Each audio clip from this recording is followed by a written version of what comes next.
wargi anu mulia, wilujeng tepang dangu sareng acara matuh dongeng enteng pangbeberahmana. Mang Jaya sapara kanca bade neraskeun hanca dongeng nu katunda carios nyambung judulna Si Gombrang. Ieu dongeng para mitra karangan Dede Rukmana KS ayeuna nincak bagian ka-26.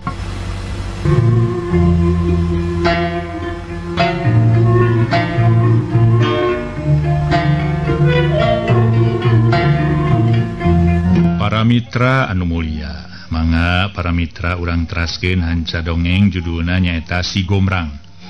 Si Gombrang dongeng parantos dugi kanalika si Bogel ayeuna ngawasa para wargi. Jadi pimpinan ieu we karaman-karaman anu ngajahat salamina.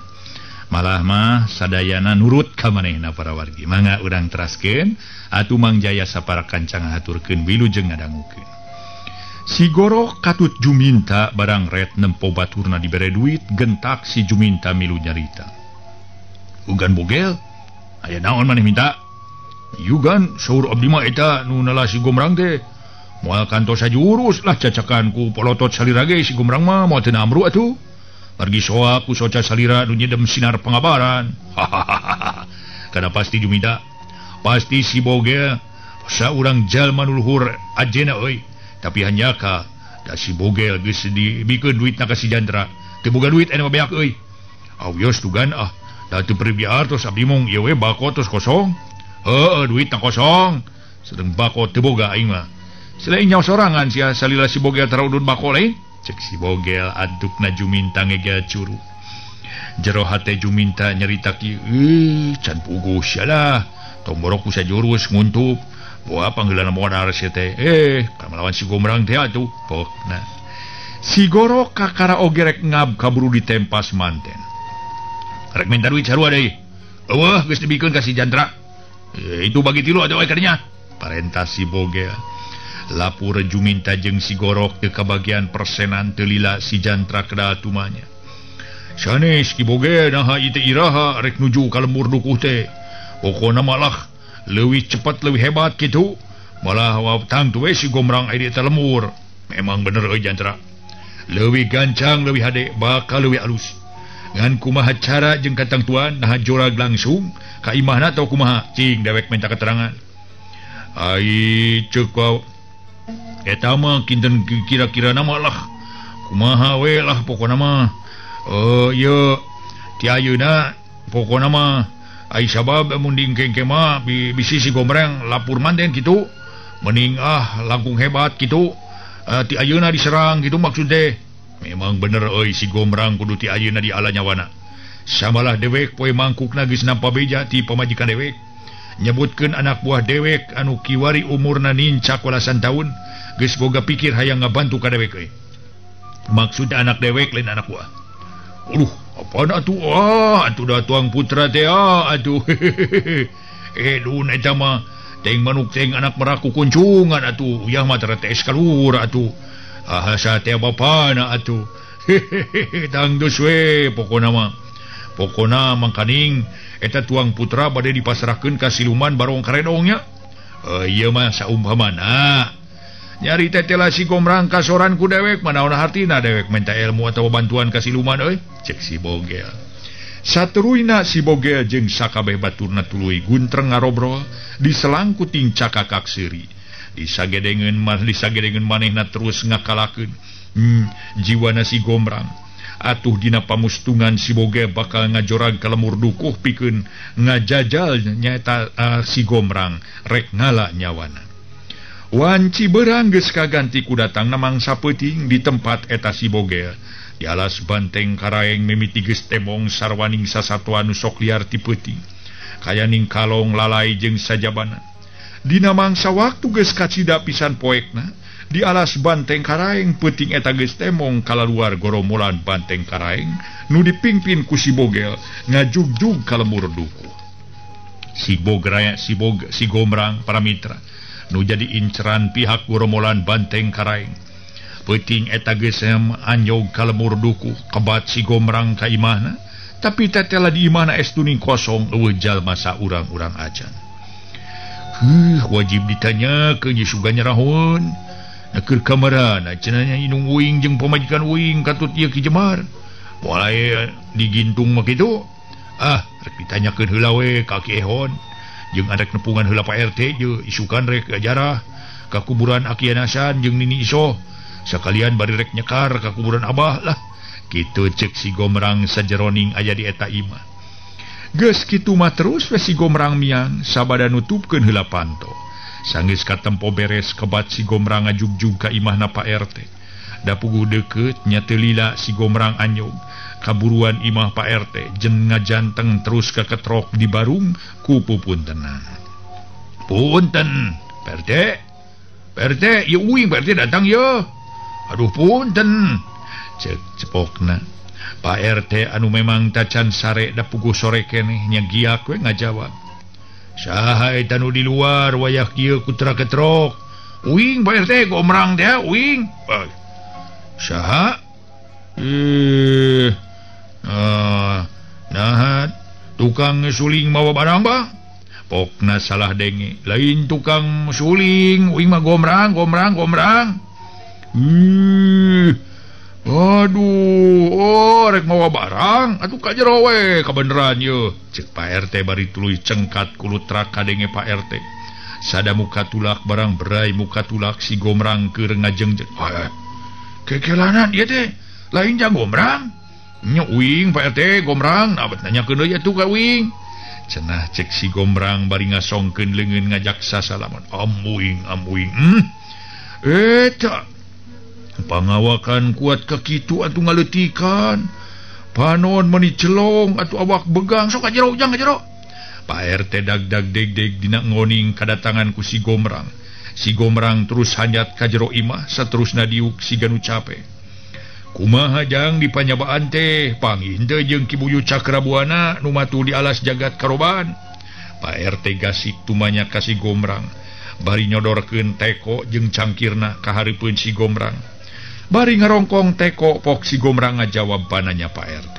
ari hasil mah hasil Pak RT malah kawilang tempat nu can kasaba ku sabanjal mah atuh sadala uing nu kasebut tukang ieu ge bala ieu utrak atrok nyaeta nu jaramah can pernah ka eta tempat memang jauh ka ditu jauh ka dieu aya di tengah leuweung luang liwung nganyaeta ari tempatna Ki Buyu Cakrabuana mah es kuning resik atuh Pak RT maklum hirup nyorangan katambah Ki Buyu Cakrabuana resep bebersih lantaran bebersih teh sabagian tina iman cenah nganyaeta Pak RT dibandingkeun jeung awak uing mah atuh gendutna nya heueuh nya begeng keneh Ki Buyu Cakrabuana tapi sanajan begang tanaga jeung karikatana gerak uing ge alah eleh atuh Ki Buyu Cakrabuana mah edan sugan mah ting belesat nanti kutan aduh atuh dah kana pasti kitu ari lantaran salirana meureun weureuh seubeuh dina bidang dunya makalangan tiba heulana mula tina ilmu kadugalan membeureun wah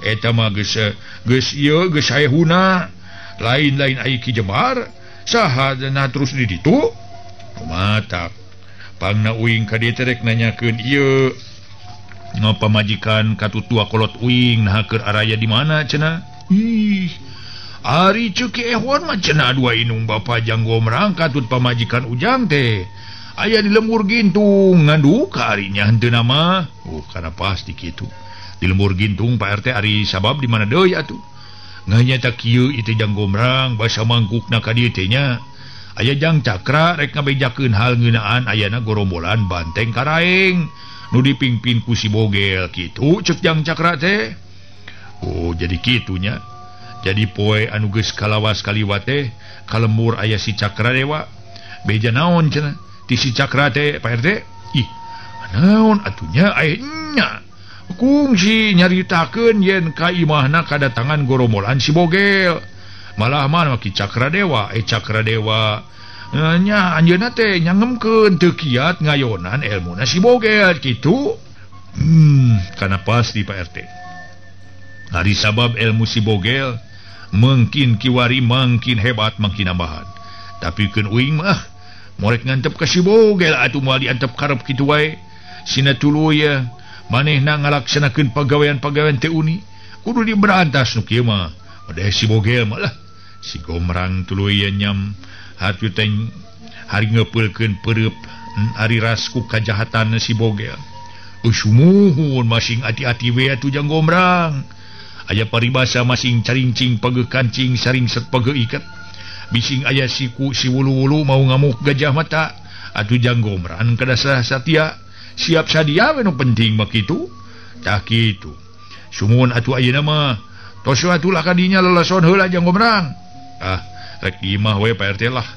Melang bisi aya naon-naonkeun we poe ka imah kuring ya. Engke lamun isukan kuring ka dieu deui. Cek si Gombrang saterusna balik deui ka indungna. Kira-kira wanci geus maju ka peutingnakeun pisan. Kaayaan lemur es tuning ngetiiseun menih rehe comrek. Rona teradaratang. Atuh geus henteu kaya atuh para mitra keamanan geus teu kajaga. Jalma-jalma oge tara pirajinan kaluar tengah peuting. Kusabab ngarasa sieun bisi aya jalma lian anu ngadon ngabongohan. Jeung deui bisi aya jalma aya anu nyiliwuri para mitra. Atuh cenah kitu, pokona nu bisa nyiliwuri we kitu dicegah pisan. Para wargi kaum dangu harita teh si Gombrang geus anyog kaburuan imahna. Malah geus aya di jero rohangan. Memehna ngagolehe ka tempat sare pangangguran si Gombrang rut reret kagigir rejeung kahanap. Harita para wargi sadaya si Gombrang tuluy nyarita. Tetela aing imah teh kacida lega jeung weweng kene usuk aralus kene kai karuat kene hanya kali teh kakara oge di usian bubulanan geus ditaringgalkeun deui lamat-lamat pokona mah beusi moal ka usian we da imah kosong teh atuh ramat lancah menipa ieu pas pakuranteng manuk kapinis tingkar cit atuh sia toke urut taina unggul menikitu loba abah mah jigana ieu jigana geus ieu imah teh ukur tatahunan dililana mah disiwalak ide cek si Gombrang bari tuluy para mitra ngagoloyo kana pangkeng nu aya di tengah imah nu ublug ablag. Tacan oge si Gombrang ngadengekeun hameureumkeun panon. Ngadengekeun kaayaan nu di luar jeung meureumkeun panon. Atuh harita oge para wargi sadaya. Kaayaan di luar estu ngadadak robah angin teu pupuguh beta nyeor di barungku ngagelebugna ajag. Melebungna ajag jeung para wargi sadaya ngagelebugna sora angin. Ditema ku anjing babaung matak pika tertetireun matak pika keung. Para mitra kaum medang tacan geus si Gombrang meureumkeun panona kaayaan di luar estu ngadadak robah. Angin teu pupuguh bet nyeor di barungku melebungna ajag nu babaung. Guluprak cenah di jero imah aya sora nu ngaguluprak. Si Gombrang ngoreja terus diuk bari cineluk panona seukeut neuteub kana sora nu bieu disadar. Delila barasat eta tempat aya cahaya nu ngabarasat. Rupana koneng matak serab nu nempo tapi jelas kiwari panon si Gombrang. Estuning geus kalatih naker. Nya eta cahaya koneng terus ngagulung delila sanggeus cahaya ngagulung jeleg jadi tangtungan jalma keur nangtungan jelas teu napa kana lemah. Ku si Gombrang atra katemong eta cahaya nu ngajanggelek jadi jelema teh bet nag-nagan teu lila ngong si jalma nu awakna kalimpudan aya ku cahaya koneng teh kedal carita. Gombrang anak abah mangka hidup masing pageuh nyekel ieu wangunan imah katut sakabeh nu kecangking ku abah baheula omat ulah tepi karagrag atawa karbut deui ku anak si Jeladri. Samalah hidup kudu sagancang-gancangna ngabasmi kaangkara murkaan si anak si Jeladri. Sakitu abah mere pepeling ka hidup. Pokona ayeuna abah rek mulang. Omat sakabeh tempat nu kecangking ku hidup entong sinaragrag katurunan Ki Jeladri. Kajaba mun maranena sadar kana kasalahanana. Leng eta cahaya ngiles di barungku ngilesna sora angin jeung ngeting pelewungna sora ajag. Si Gombrang ngorejat dirina teu percaya nuci keneh teh nyaeta bapa terena nembong. Beuh. Titila aing ieu imah jeung sakabeh lahan anu kacangking ku uing bener-bener milik uing. Tapi pihak si Jeladri ukur rebut wungkul. Keunah najan kumaha bae ge. Uing mah nya pokona mah reka nahan pihak si Bogel. nu kekeh peteukeun menta sakabeh warisan. Bari padahal geus jelas ieu teh lain warisan ti kolotna si Jaladri tapi ti Ki Arnasan.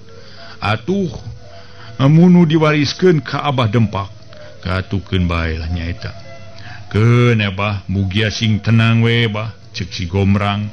Geus kitu mah ret batu para mitra si Gomrang reup si Gomrang sare nepi ka tibrana. Isukna balebati tebeh wetan geus hibar panon poe sakedeung deui baris nyingraikeun pepedut isuk di barungku nyaangan ka insan nu kumelipi alam dunya ieu. Kakawasaan Allah para mitra sadaya mere hawa mere sinar mere panon poe ka umat manusia.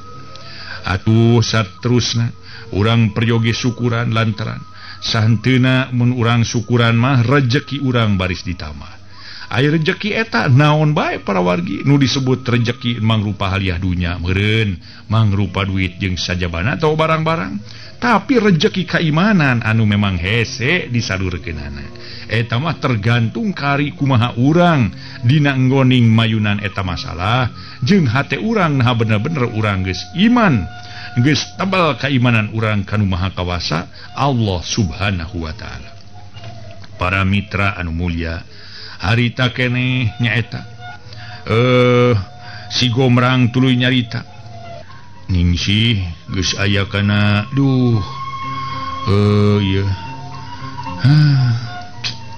pokona mah geus aya kana 5 tauna samalah mah leuwih awak uing teu papanggih jeung aneh boa geus lahir jigana budak teh nu geus aya tauna kasawang we uing teh nu kaayaan model kieu nyabegeng nyecelong pikasieun terus datang ka imah gok jeung budak umur 15 tahun moal apaleun ka uing teh ningsi waya teu sangka uing teu pisan nungkulan si ningsi lahir da geus heubeul atuh uing teh papisah jeung ieu si ningsi kitu dina galecokna si Gomrang. Jadi atuh hamo burung cunuk anggang moal burung datang. Si Gomrang geus tepi ka lembur gintung tatanggana anu tatangga lembur nyata tatangga Ki Jemar anu harita keneh barunga sanggeus kadatangan ku si Gomrang anu pikeun si Gomrang ge sarua ngarasa bunga. Para mitra kaum dangu, telila si Gomrang kaburuan paguronna Cakarnaga. Barang jual ka Cidaherana pikeun si Gomrang ku sabab kaayaan paguron beti isin eueuh nu ngeusian. Bororah panggih jeung budak atawa jeung jajaka eueuh saurang-urang acan. Tapi sabot si Gomrang hulang-hulang jual saurang awewe kaayana geus emeh tengah tubuh pisan. Bukna geus haruisan si horeng eta teh tayalian ti Nyimas Romlah. Anu kiwari geus temong gurat-gurat kakolotan ari sabab kitu. Ta pantes Nyimas Romlah esturing kakeunaan ku paribasa nete semplek nincak semplak. Baheula jeung salakina ngaranapan papisahan alatan jalma deleka. Ayeuna sanggeus leupas ti pihak nu jahat minantu jeung incu geus leungit. Alatan diganggu ku jelema jahat keneh. Samalah nu leuwih nyeri pikeun Nyimas Romlah nyaeta nu jahatna teh. Bet geuning anakna sorangan nyaeta si Randu anu nelahna jadi si bogel. Nya eta ge lain anak Ki Dempak tapi najan kitu Ki Jaladri sasat hasil tina papaksa tetep ari kangaranan anak mah nu bijeu tina rahim manehna sarua keneh. Sabab orok mah teu pisan boga dosa kitu irongan Nyimas Romlah. Nyawa ahing kureman mikir atuh gancang pisan gurat-gurat kakolotan ditambah ku umur anu beuki dieu beuki ngolotan. Kitu para mitra. Samalah harita barang Nyimas Romlah kaluar pohara kagetna. Barang serog aya jalma pangawakan pegang di barungku panon caralong henteu boga curiga mun eta teh ngaran si Gomrang. Bari rengkuh pok Nyimas Romlah kedah tumanya. Bade ka saha ujang sareng aya kaprayogian naon mang atuh kalabat heula. Nyimas Romlah gupyak narima sema. Sajongjongan si Gomrang teu ngomong hatena tuluy nyarita kieu. Itu saha nya buukna meuli geus wisan. Saha ieu di paguron jeung imah geus dijual kitu. Tapi hayang nyaho arek langsung tanyakeun sia ku aing. Cenah bari tuluy kedah tumanya. Keke leunan ari mah teh saha nya kakasih? Ari panalah mak mate Romlah ngan sok disebut Nyimas Romlah sabalikna ujang saha. Aduh mak panji teh uing si Gomrang teh mak. Aduh nepi ka poho deui uing mak. Hampura uing cek si Gomrang. Hah? Jadi maneh teh karta? Aduh bagja anak king bagi aku mah ngeunaan ki buyut Cakrabuana. Jeung deui paingan mapangling da meuni orot kieu awak waneh teh Gomrang meuni jadi begang kieu. Nyimas Romlah geus teu samar deui eta si Gomrang alias Karta. Anak jeung indung tuluy silih rangkul mageuhkeun kadeudeuh matrikeun ka Asi. Gomrang, kumaha keur anak king? Ceuk hiji sora nu joa ti jero nu tayalian ti Ki Jembar. Alhamdulillah. Bah tapi na geuning becuwung bah. Na kemana Risi Ningsih mah geus ngalahirkeun? Si Gomrang nanyakeun ngeunaan Ningsih. Ditanya kitu Nyimas Romlah jeung Ki Jembar silih teuteup. Teu lila pok atuh para mitra sadaya Nyimas Romlah kedal jawaban.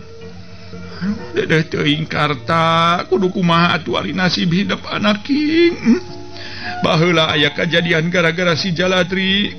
Si goblok teh kari-kari ayeuna. Aduh kumaha atuh Gomrang, mama sedih. Nyimas Romlah teu kebat nyaritana kaburu aya nu ngagendok dina tikoro.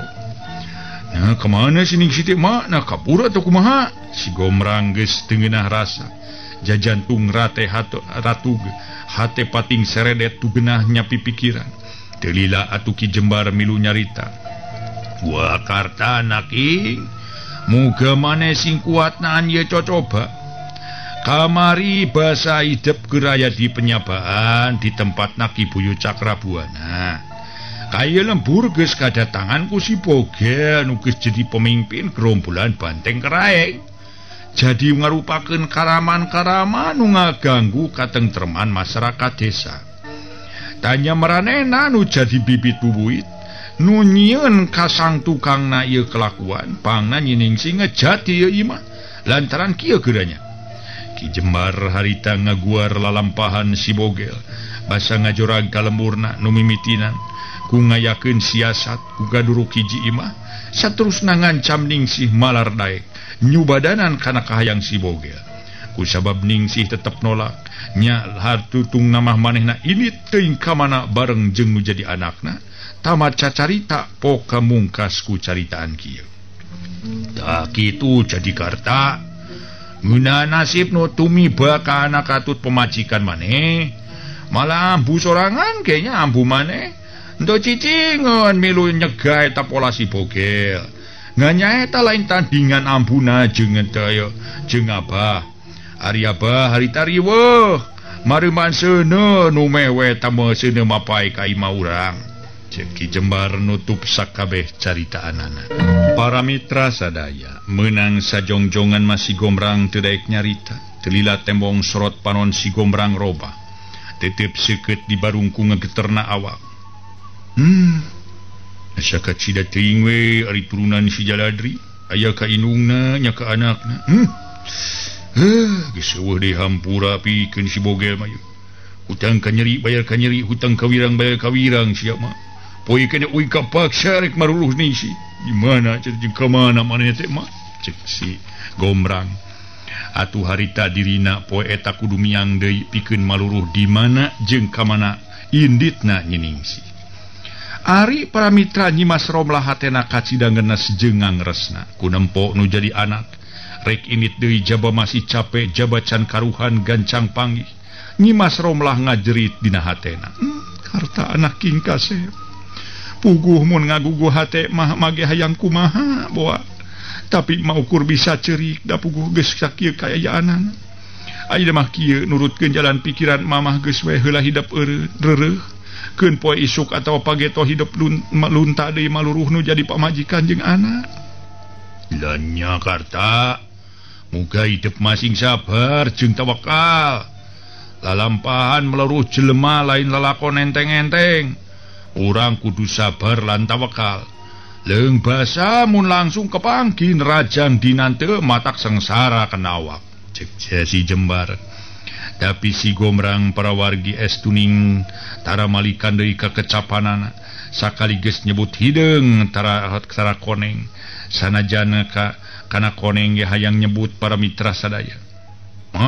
Oge Abah, uing lain teu nurut ka kolot, mana kitu ge meureun mah jeung Abah teh masih ngalir rasa asih, masih nancep rasa kadeudeuh tapi nya eta ari uing geunah galeuh sare dina ieu.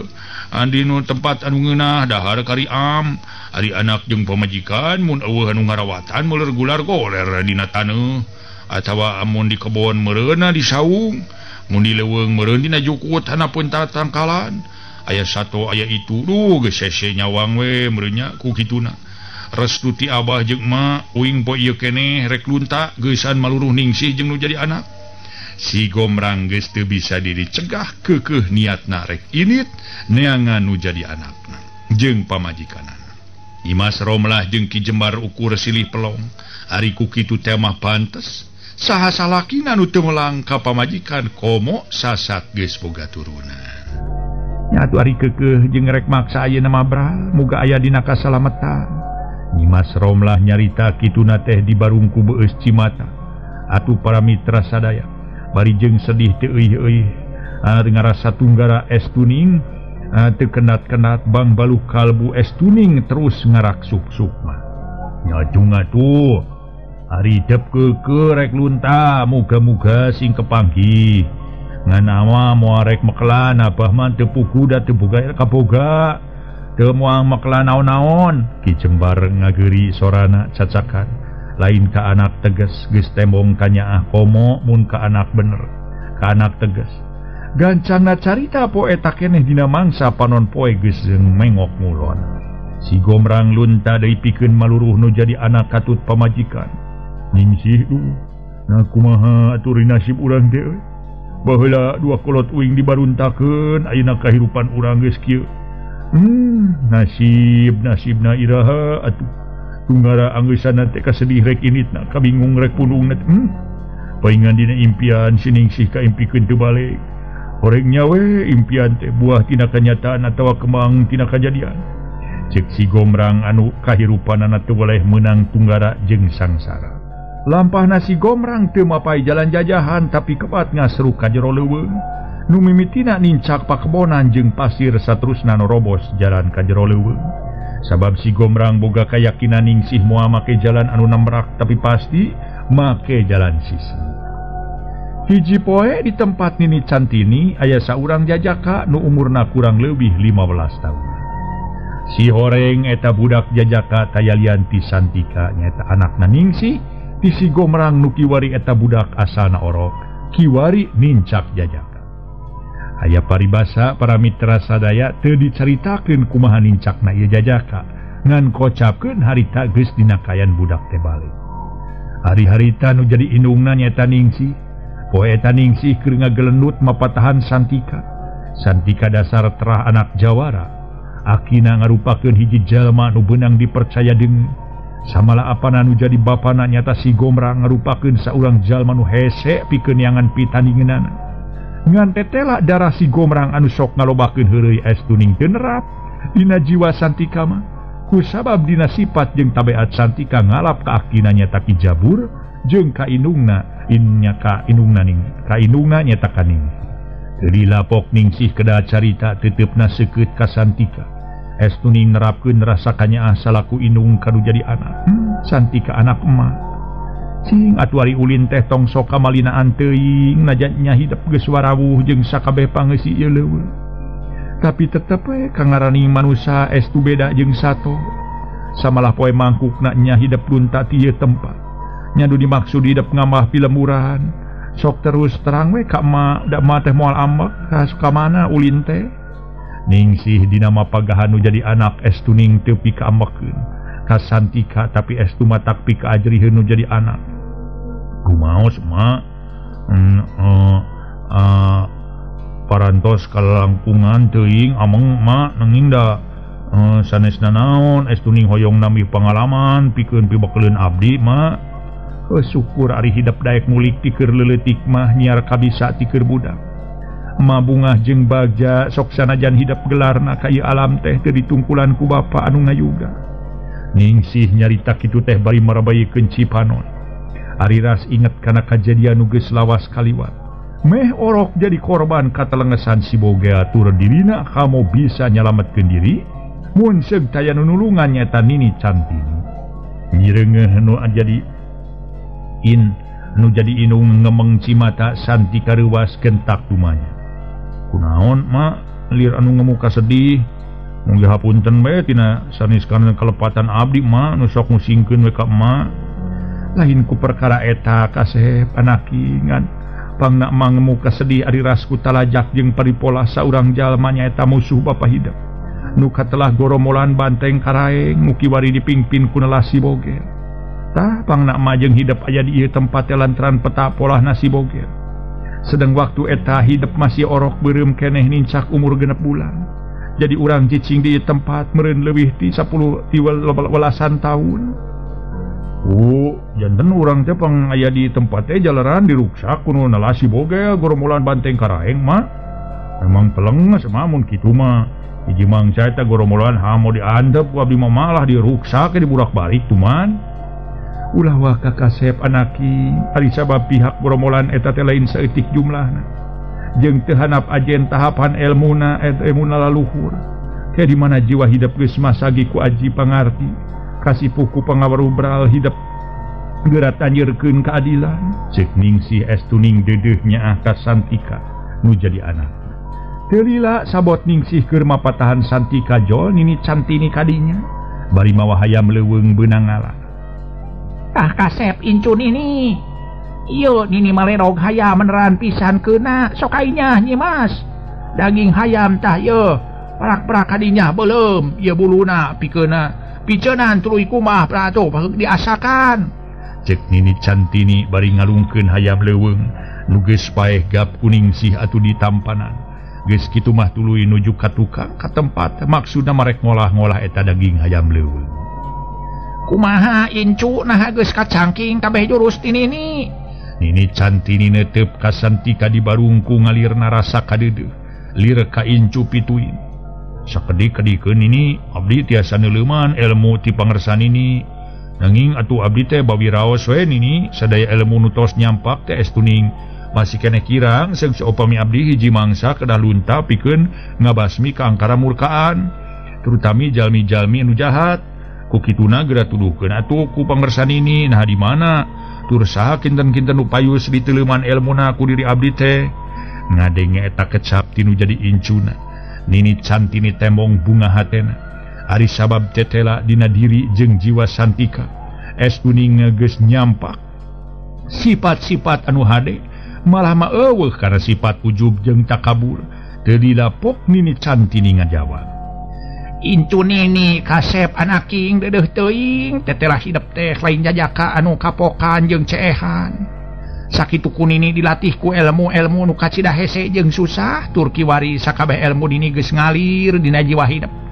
Tapi tetela hidup masih keneh kakurangan ilmu. Deudeuh teuing. Sifat eta teh memang ku Nini kaharti ari sabab salila urang hirup ku melenang di alam dunya. Kana ilmu mah memang urang teh kitunya ulah cukup ukur ti saurang guru wungkul, tapi kudu leuwih ti 2 atau 4 guru. Ngan kahade antara kataekan jeung henteu namanya. Nini percaya jiwa hidup tangtu bakal kataekan ku rupa-rupa ilmu. Mugi-mugi we atuh Nini abdi tiasa nyanakna eta ilmu kangge ngabela kaum lemah anu teu tuah teu dosa tina ancaman jalma-jalma jarahat. Samalah hiji mangsa abdi hoyong bantrok kakuatan jeung pihak goromolan banteng karaeng nu dipingpin ku si boge cenah Nini. Sareng abdi aya teroskeun haleres pun bapa teh kiwari nuju meuseuh ilmu. Memang bener kasep, memang bener. Anaking bapa hidup teh tipoe anu geus lawas kaliwat samemeh hidup lahir teh. Heueuh lahir ka alam rame.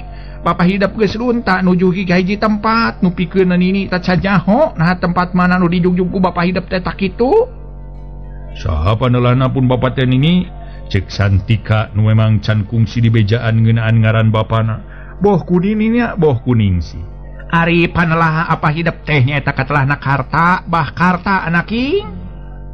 Jandan panelah pun bapak teh karta nya Nini. Nya, tapi Nini terus terang salila Nini aya di dieu can pernah bantrok jeung bapak hidup. can pernah panggih maksud tehnya muga-muga we kaharepna nini bisa aduh hareupan jeung bapa hidup hayang tepung babaku nama. Muga-muga we tu nininya cek Santika nu teu kebat neruskeun caritaanana kusabab kaburu joal mantening si nu geus ngolah-ngolah daging hayam leuweung atuh nyaeta nu disebut kasintu teh canggih garam mah. Ningali ningsih mawa harita teh hayam anu geus meunang masak. Atuh para mitra nini Cantini tuluy nyarita. Tuh geuning geus asak meuni seungit sok kainya makasep. Urang hampol ku sararea. Saterusna tilu insan pangisi leuweung alas karoban. Atuh para mitra babarengan ngadahar daging hayam leuweung. Malah mah sanguna ge sangu liwet. Rengse dalahar daging hayam Santika amitan ka inungna. Dirina rek lunta pikeun ngayakeun latihan saperti biasa. Ningsih mere idin da puguh kuninina tong dihulag sina loba kanya. Cumana nyakeun sina make aya sangu sagala. Apaan melak eta parehuma parwari. Aduh, melak parehuma atuh ne atuh kumaha teh kumaha we dongeng malah kitu. Geus aya izin kitu mah Santika terus miang kaluar ti eta saung anu kalingkung ku rajegna tatangkala. Kebat ngajugjug ka tempat nu sok dipake latihan. Sanggeus anjog ka eta tempat terus Santika singkilem. Atuh di palatara nu kacida lega tur kalingkung ku rajegna tutubuhan ngajadikeun salse jeung tenang napikeun Santika dina ngoning ngalatih diri. Balokan kai jeung awi paranti Santika luluncatan estuning kacida loba matok kana lemah. Moal nyangka Santika nu umur kakara 15 tahun pangawakan estuning ngeusi tulang-tulangna nyusun. Dada lebar dedegan estuning taya pisan kacawadna patut teu nganyuk rupa teu menta. Dedeg sampe rupa hade lain bobohongan. Buh galing atuh diikat ku kulit macan pameran ini Cantini. Geus temong gurat-gurat kajawaraan samalah keur kasep teh dina lebah bibir temong kumis ngajepret. Mapaesan eta rupa. Pikeun sakedapan Santika nangtung pancuh tetep seukeut ibarat nempolawan. Geus itu cuelat jeleng-jeleng Santika luluncatan tina patokai hiji nepi ka anu sejena. Asalamet tepisan rag-rag atawa labu. Geus kitu jeleng deui Santika luncat ka luhur dahan cuek nincak dahan tepisan rag-rag sok suwawana aya rasa paura. Curelat jeleng-jeleng Santika saterusna gagalacangan kumaha ilaharna monyet. Sanggeus meunang sarintakan Santika gagalacangan terus luncat ka handap bari awak dijuralitkeun. Jeleng juralit awak Santika jujurilitan ti luhur tangkal tug nepi ka luhur taneuh. Juralit cre Santika napak lemah. Koloyong Santika ngoloyong ka tempat nu sok dipake reureuh. Aya hade mun dina waktu ieu aing ngageroan si Coleng. Cek Santika bari terus ngagorowok awuhan bulak-balik nu maksudna mah nyaeta manggil sobatnya macan belang nuku Santika dimberengaran si Coleng. Coleng, udah datang anjeun kaeupeun pula Coleng. Cek Santika si Coleng macan belang nu memang teu pati jauh ti eta tempat latihan Santika. Ngadenge panalah dirina kitu si Coleng bubuhan hiji sato nu geus dalit tur wawuh bau hawa jalma tur anu geus pernah nulungan ka manehna. Curinghak jurung kunung si Coleng nangtung terus irungna jeung celina rancung. Sanggeus tetela ka ambe eta bau hawa jalma nu kaluar ti sobatna. Lep si Coleng hadepong geus kitu gajreng si Coleng luncat. Kanu bala gorobas curelat jeleng. Celegedeg si Coleng geus ajeg ngadepong hareupeun Santika. Santika sakitu didatangan ku hiji macan belang nu gedena ised ti domba. Teu boga rasa sieun atawa terus lumpat. Kalah pok Santika kedah tumanya ka si Coleng. Wah, tetela anjeun mibana seukeut luar biasa Coleng kula bunga. Kabunga hate kula mun seug dibandingkeun jeung kalakuan Andika nu bener nunjukeun sato nu dibantur dibandingkeun jeung saurang jalma nu ahlak katut tabeatna sato leuwih bungah nyang hareupan wujud Andika ka ulama. Nah teu kaganggu kula ngageroan maneh Coleng. Santika neuteup antep ka si Coleng nu terus depa hareupeun Santika buntut dikupat kepotkeun. Teu lila si Coleng ngagerem sora mata keung jeung pikasieun. Syukur ari Andika teu boga rasa kaganggu mah ku kula. Nganyeta ieu teh Coleng kieu. Saterusna para mitra, Santika ibarat ka jalma biasa ngajak ngobrol ka sato nu pada mikasieun. Ku sakabeh jalma kasaba kajabati jalma nu ngabogaan ilmu pamerusak. Si Coleng tanda ngajawab jeung ngarti kana caritaan sobatna, iwa tinggal gerem jeung calawa. Taatu ayeuna mah Coleng, jig maneh geura balik deui ka tempat maneh ngan omat di mana ulah minta bantuan ti maneh, wayahna maneh kudu datangnya. Sabab panan urang teh wawuh jeung maneh teh, alatan maneh ditulungan ku kula. Sawaktu awak maneh nyata kacepet ku dua batu anu ngagencet awak maneh. Coba mun ku kula diantap moal boa kiwari maneh geus jadi bugang, geura balik ka ditu. Cek Santika nu tetela wawuhna kamacan belang ibarat kajala babai. Sedang si Coleng satu tas sobatna nitah balik jurung kunung si Coleng ngajurung kunung. Geus kitu gaur si Coleng ngagaur handaruan. Samalah loba sasatoan seje nu birat. Manuk loba nu murag sanggeus ngagaur kadua kalian tanah amitan. Kajeleng curelat les kuroba sarita para mitra sadaya. Si Coleng jilimna ngereles ngiles tina paneteupna Santi. Ari Santika sajungna si Coleng ngejat saterusna Santika lunta. Antetela teu ka tempat nini Cantini tapi labas kawetan teuing rek ka mana. Si horeng Santika ngajugjug ka hiji talaga nu aya wetaneun tempat ninina atawa nu aya sawetaneun leuweung alas kobar. Talaga nu dijugjug nyaeta hiji talaga anu kawengku ku leuweung alas kobar jeung ku leuweung ngabubutlah. Leuweung bubulak nu eta leuweung bubulak kabeh ditu nama. Memang geus aya lembur, nyata lembur bubulak jeung lembur sejena. Ari talaga nu kawengku ku eta dua leuweung nurutkeun hiji carita, eta talaga asal tina hiji jimat nu disebut cupu mati. Ngan ku sabab jadi rebutan antukna cupu teh dialungkeun ka tengah talaga nyata ka tengah leuweung. Nyaragrag di tengah-tengah leuweung ngan satu tah cupu manik ragrag kadinya. Cupu nu diparebutkeun teh leungit teuing ka mana nganu jelas mah di eta tempat geus aya talaga. Pada hati samemehna eta leuweung teh eueuh talaga ngan ukur leuweung geledeg. Para mitra kaum dam, sanggeus aya nu nganyahwankeun di eta tempat aya talaga, saterusna talaga teh cenah asal tina cupu manik nu ragrag alatan diparebutkeun. Kusabab teu kanyahoan ngaranna nya antukna eta talaga di ngaranan Talaga Nirmala. Sapedah di eta talaga aya dua insan keur lalayaran nu saurang katelah Nirmala, saurang lalaki katelah Renggawa. Dua insan keur maheutkeun pasinijang dipasang subaya. Nyata milik diri Kadar Bagja, Renggawa jeung Nirmala nu keur lalayaran karem ka dasar talaga. Teu bisa ditulungan deui antukna Nirmala jeung Renggawa jadi isi eta talaga nya katelah Talaga Nirmala. Tug nepi ka mangsa harita. Santika nu geus anyog ka sisi eta talaga terus muru ka sahanapeun runggunukna tangkal. Sanggeus anyog gek Santika diuk panoneuteub kana herangna cai talaga. Lambak pating siriwik ibarat keur silih udag tetempoan matak geunah nyawang ka tengah talaga. Teu karasa Santika ngedalkeun hiji carita. Dunya abong alam papasangan. Sapanjang etan ngulon deui anjeun ngaliwat paselang jeung robahna wanci. Cai talaga anjeun geus mere kerasa kasuka pikeun jalma nu nenyo. Anjeun herang lir herangna bentang barana. Ting burila keleuting ngacarela. Na iraha atuh pikeun kuring trap Bagja. Rasa sukma rasa Bagja ngan ukur dilalangsean ku ayana kajadian. Talaga muga anjeun mere tiis kana hate nu keur saradi. Iwa anjeun nu bisa nenangkeun rasa. Kitu cek Santika bari panonama neuteub ka tengah cai talaga nu lambakna pating sirih ka sisi eta talaga.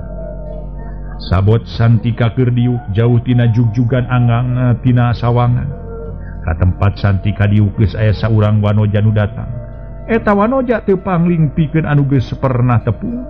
Si horeng eta wanoja anakna si Bogel atawa anak Sari Puspa anu remen ulin ka dieu. Eta wanoja nelah Puspita. Baranggok ka eta tempat pohara reuas jeung kaget. Kusabab tempat diukna geus aya nu ngalih. Tur ku saurang jajak kakasep estu eueuh cawadeunana. Puspita bingung rek balik deui geus kagok datang ari terus cicing asa teu puguh da moal nya kudu diusir mah. Malah antukna Puspita terus ngagrentes jeroning hate. Ae nasaha lalaki nu geus diuk niheulaan aing. Da basa poe tukang mah sidik anu remen ulin ka dieu iwati aing sorangan. Tapi ari ayeuna nasahanya jeung urang mana jeung naon maksudna pangna ulin ka ieu talaga teh ceuk hate Puspita. Santika nu keur jongjo neuteub herangna cai talaga boga pirasat yen sajabana aya dirina di eta tempat geus aya jirim sejen. Ku kituna jung Santika nangtung terus semalikeun awakna barang red ka tukang pohara kaget jeung greuwas. Ari sabab disetakangeun dirina geus aya saurang wanoja nu keur nangtung. Santika gugup bari rada ngajauhan tur bari arap-ap eureup pok Santika kedah atuman. Geuning bet aya jalmi sanes ari manawi teh ukur abdi we wungkul. Nu sok ngambah ieu talaga teh horeng geuning aya nu langkung ti abdi cenah pokna bari tuluy beuki mundur. Puspita najan hate dag digdu pok nempas caritaan Santika. Nu mawi abdi ge ngaraos reuwas ari margi ka ieu tempat. Bet aya insan nu sanes ari manawi teh mung abdi wungkul we nu sok ka ieu talaga teh. Pokrena bari terus tumungkul. Bet era jeung serab paneuteub beungeut jeung saurang jajaka nu dedeganana matak ngahudangkeun rasa. Teu lila pok Santika nempas deui. Atuh tos tepang kieu mah moalnya salah saurang kedah muli deui atawa cohagna mah diusir. Apan urang sasami jalmi sanes ari sifat jalmi jeung jalmi sok silih wanohkeun angot hiji pameget sareng istri mah. Ceuk Santika mimiti dibere rasa kawan. Kitunya biasana ari pameget mah sok nyarios kitu upami hoyong kenal sareng terang ka hiji nami wanoja nanging asa teu aya pamengan mang atuh ari bade ngawanohkeun mah. Ceuk Puspita terus tungkul bet era diteuteub ku hiji jajaka kasep. Nuhun atuh ari jisim abdi mah katelama Santika. Lembur matuh banyar karang pamidangan mah nya kitu. Dia aya di tengah leuweung luang liwung sok isin nyebatkeunana. Nanging bilih panasaran nya urang sebatkeun we.